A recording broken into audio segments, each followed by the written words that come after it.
সারা ভারতের প্রচুর মানুষ নবদ্বীপ ধামে তীর্থ করতে আসেন। ভারতীয় রেল এইসব তীর্থযাত্রীদের কথা মাথায় রেখে অমৃত ভারত প্রকল্পের আওতায় নবদ্বীপ ধাম স্টেশনটিকে নতুনভাবে ঢেলে সাজানোর উদ্যোগ নিয়েছে। উল্লেখ্য, এই প্রকল্পের আওতায় দেশের মোট 1000 রেল স্টেশনের আধুনিকীকরণের কাজ চলছে।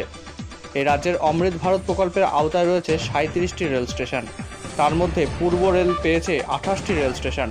নবদ্বীপ ধাম হলো তার মধ্যে একটি।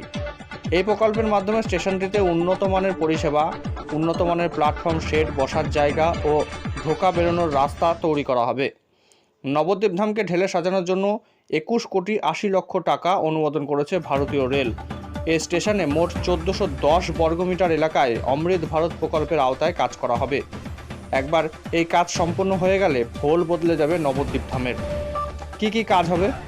যাত্রী স্বাচ্ছন্দ্যের কথা মাথায় রেখে এই স্টেশনে নতুন সুইচ রুম, এইচডিপি পাইপ বিছানো এবং ভূগর্ভস্থ বিদ্যুতের তার বিছানো হবে। এছাড়া পোল মাপিং সহ ফাউন্ডেশনের কাজ করা হবে। আলোর সংখ্যা বাড়ানো হবে, যাতায়াতের পথ আলোকিত করা হবে, পিএফ সেট তৈরি করা হবে। সেখানে আধুনিক সুযোগ সুবিধা দেওয়া সম্ভব রয়েছে। রেলের মধ্যে এর ফলে স্টেশনটিতে হয়ে উঠবে বিশ্বমানের।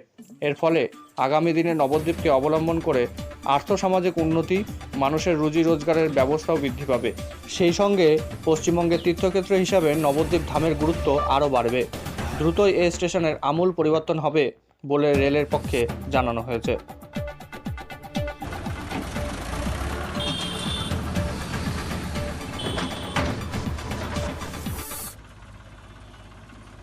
তোমাকে চিনতে না করেছে, আমাকে না।